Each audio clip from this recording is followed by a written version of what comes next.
കഴിഞ്ഞ വർഷം ഞാനും എൻ്റെ ഭർത്താവും മകളും ഒരുമിച്ച് ഒരു ശാന്തമായ സ്ഥലത്തേക്ക് താമസം മാറി. ലളിതമായ ജീവിതം. പക്ഷേ അവിടെ ഒരു കാര്യം എൻ്റെ ശ്രദ്ധയിൽപ്പെട്ടു. ഞങ്ങളുടെ അയൽപ്പക്കത്തുള്ള വീട്. ആ വീട് കാണുമ്പോൾ ആൾതാമസമുള്ളതുപോലെ തോന്നിയിരുന്നു. രാത്രി ലൈറ്റിടും, ചെടികൾ വെട്ടിയൊതുക്കിയിരിക്കും. ആ വീട്ടിലേക്ക് വരുന്ന പാർസലുകൾ അകത്തേക്ക് കൊണ്ടുപോകുന്നുണ്ടെന്ന് തോന്നും. പക്ഷേ ഞങ്ങൾ അവിടെ താമസിച്ച 6 മാസത്തിൽ ഒരിക്കൽ പോലും ഒരാളെയും ആ വീട്ടിൽ കണ്ടിട്ടില്ലായിരുന്നു. ഞങ്ങൾ ഇടയ്ക്കൊക്കെ ആ വീട് നോക്കി കൈവീശാറുണ്ട്, മണ്ടന്മാരെ പോലെ. ഒരിക്കൽ ഞാൻ മറ്റൊരു അയൽവാസിയോട് അവരെപ്പറ്റി ചോദിച്ചപ്പോൾ അവർ പറഞ്ഞത്, നിങ്ങളുടെ സ്ഥാനത്ത് ഞാനായിരുന്നെങ്കിൽ ഞാൻ അവരെ ശല്യപ്പെടുത്തില്ല എന്നായിരുന്നു.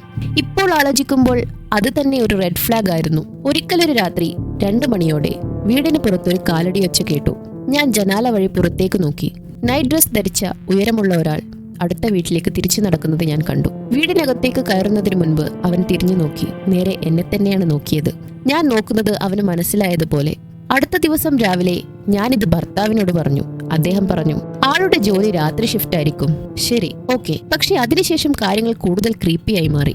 ഞങ്ങളുടെ മകൾക്ക് 4 വയസ്സാണ്. അവൾ ജനലിലുള്ള ഫ്രണ്ടിനെ പറ്റി സംസാരിക്കാൻ തുടങ്ങി. ഞങ്ങൾ 2ാം നിലയിലാണ് താമസിക്കുന്നത്. ഞാൻ അവൾ എന്താണ് ഉദ്ദേശിച്ചത് എന്ന് ചോദിച്ചപ്പോൾ അവൾ പറഞ്ഞു, മഞ്ഞ ലൈറ്റിട്ട മുറിയിൽ നിന്ന് അവൻ എനിക്ക് കൈവീശാറുണ്ട്. ഞാൻ അവളോട് അവനെ വരയ്ക്കാൻ പറഞ്ഞു. അവൾ വരച്ചത് കണ്ണില്ലാത്ത ഒരു പുരുഷനെയാണ്. വിശ്വസിക്കണം, കണ്ണുകളില്ല. അതിന്റെ സ്ഥാനത്ത് വെറും 2 കുഴികൾ മാത്രം. ഒരു രാത്രി ഞാൻ തീരുമാനിച്ചു, പോയി സ്നേഹത്തോടെ പരിചയപ്പെടണം. എല്ലാത്തിനും ഒരു തീരുമാനം വേണം. ഞാൻ പോയി ഒരു തവണ വാതിലിൽ മുട്ടി. വാതിൽ തുറന്നു. തനിയെ. വീട് മുഴുവൻ പൊടിയും മാറാലയും. സോഫകൾ വർഷങ്ങളായി ആരും തൊടാത്തതുപോലെ. പക്ഷെ ലൈറ്റുകൾ കത്തിയിരുന്നു. എന്നെ ഞെട്ടിച്ചത് സ്വീകരണ മുറിയുടെ നടുവിൽ കൂട്ടിയിട്ടിരുന്ന പാർസലുകളാണ്. ഒന്നും തുറന്നിട്ടില്ല. ചിലത് 3 വർഷം പഴയതാണ്. ഞാൻ തിരിച്ചോടി. പോലീസിനെ വിളിച്ചു. അവർ പരിശോധന നടത്തി പറഞ്ഞു, ആ വീട്ടിൽ ആരുമില്ല. ഉടമ 3 വർഷം മുൻപ് മരിച്ചതാണ്.